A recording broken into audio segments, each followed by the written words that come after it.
خداحافظ.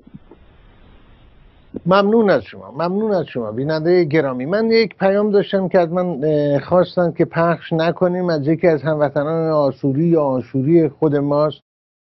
درباره آشور کالتا گفتن، هموطن نازنین آشوری ما که در جریان اعتراضات آبان ماه کشته شد. تصویر ایشون هست در تصاویری که منتشر شده. بی نهایت متاسف هستیم، به خانواده ایشون تسلیت میگیم. غم همه ما هست، فارغ از هر مذهبی که ایرانیان دارند، فارغ از هر قومیتی که هست، فارغ از هر دینی که هست.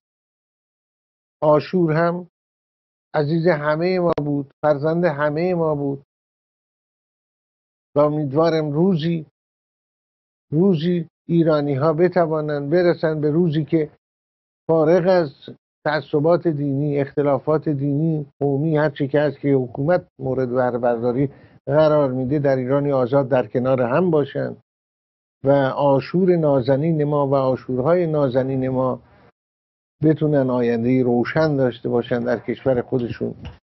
آشور نازنینی که اون هم دل در گروه ایران داشت و دوستدار عاشق ایران.